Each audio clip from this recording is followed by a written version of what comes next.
I am a writer.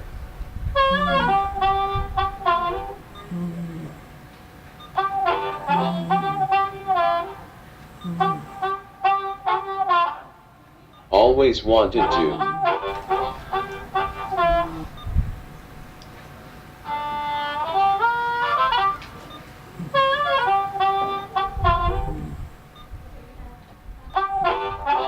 Wanted to learn to sing.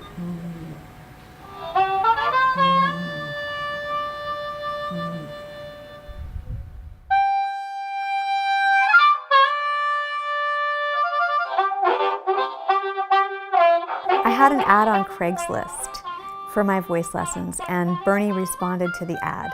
He would always show up early. He would always be wearing flip-flops, and his pants would be splattered with paint. And he was just very easygoing, very down to earth, and he wanted to sing.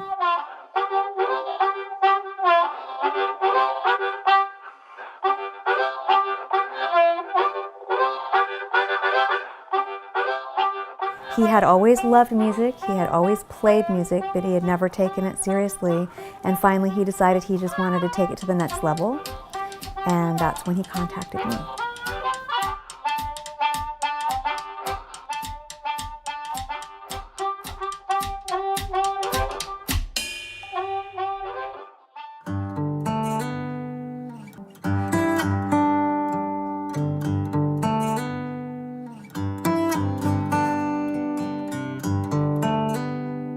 After we got to know each other, after a few lessons, he brought in his guitar and he started playing me some songs. I sort of had to push him a little to do it. He was shy. But when he started playing me his songs, I was like, wow, there's really something here. One time he came in and he played a song, a cover song called Tore Down by Freddie King. It's an old blues standard. I'm tore down, almost level with the ground. I'm tore down. But he sang it like it was his. It was just so beautiful. The one day that he sang that song, I happened to push record on my iPhone. It turned out that it was the only recording that was ever made of Bernie singing. To the river, jump in. My baby showed up and said, I will tell you when, well, I'm tore down. I was the first person to know something was wrong. The first symptom was his voice got raspy. First it was really, really raspy, and then it was non-existent.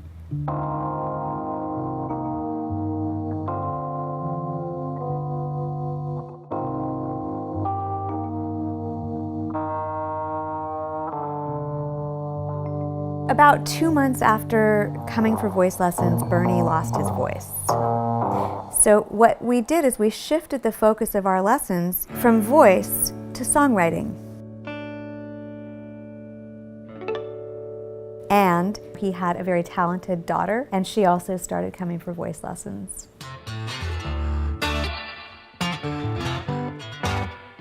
I saw that Bernie and Nicole had a very deep connection.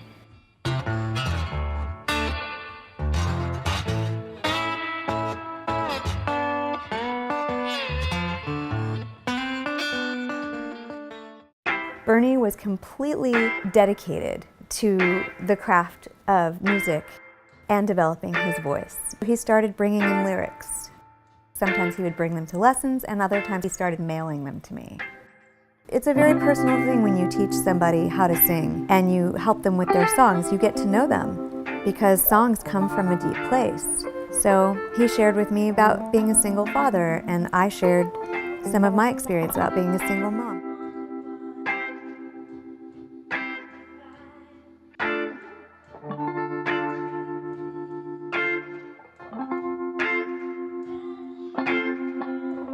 I think that's how Bernie and I actually became friends. Neither one of us was especially alarmed. Bernie was healthy. He got up at 4 a.m. in the morning and he would go surfing. Everything goes away in the ocean.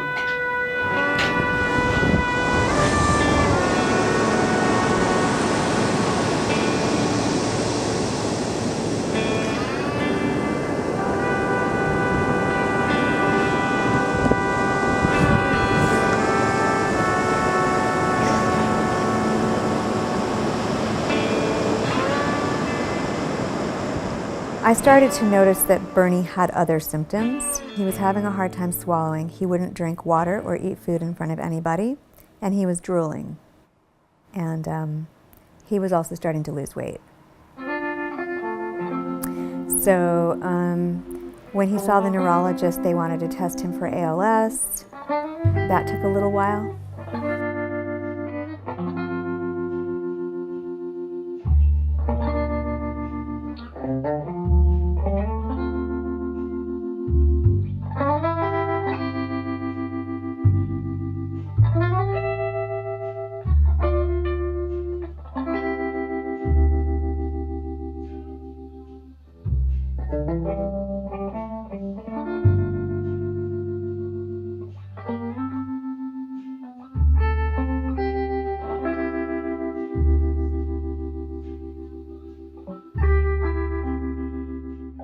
I drove past a broken heart.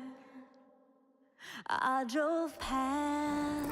And then he told me, and I mean, it was devastating. Truly devastating. It was bulbar onset ALS. It's 1 to 3 years prognosis. And by the time Bernie was diagnosed, it was a little bit more than a year that he had experienced his first symptom of voice loss.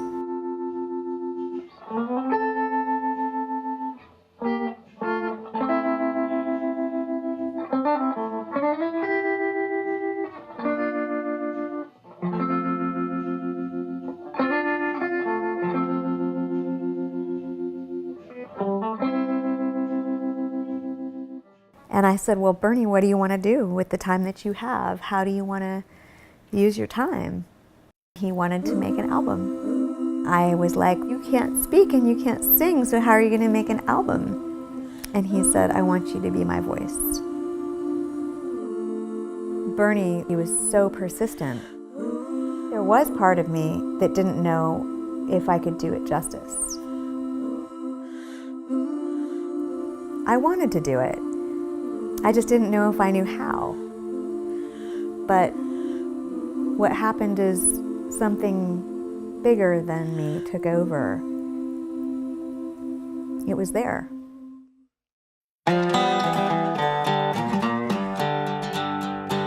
We would book studio time. It would be me and Bernie, Roger Rocha, Daniel Berkman, and David Simon Baker.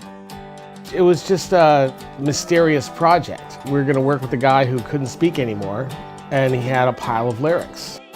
Maybe an iPhone recording of Bernie strumming out some chords, and we tried to decipher what he was trying to do, and we just started recording.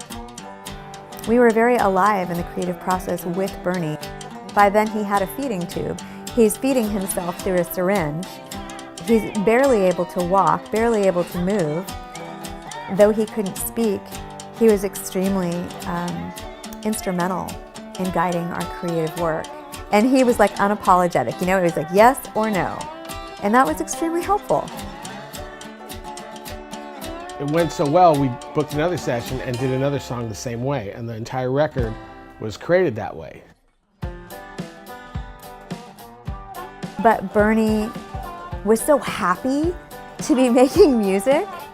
And he's sitting there, his eyes just beaming, completely lit up, completely engaged in the process, that he said so many times, like, that making the record made him forget about ALS. Listen to the songs. Hope they mean something special for each individual. So it's time to sell some CDs and hit the road. Bernie, are you ready to go on tour? All right, so all you have to do is on this card, just go like this because I already slid it. Want to go on the road? Yes.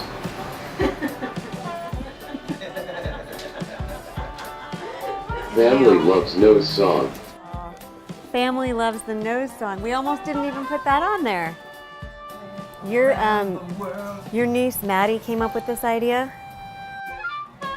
Me. Oh wait, you came up with it? It was Bernie's idea. It wasn't his niece's. It's brilliant. That's so rad. It looks so cool. It's so cool. If we could number these, one of 500, two of 500.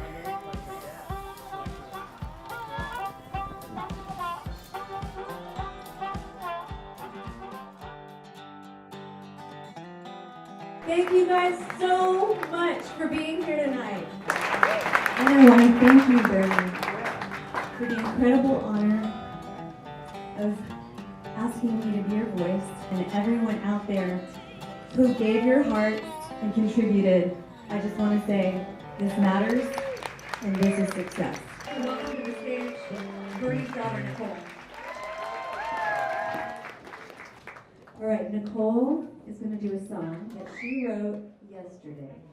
You may have lost your voice and you may have lost your choice, but you'll never lose the love I have for you.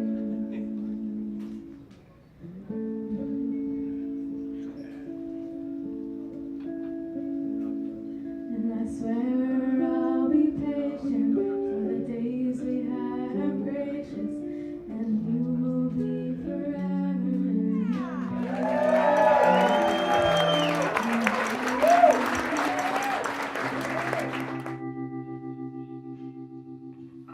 Nothing can be done with ALS. Hope for a cure.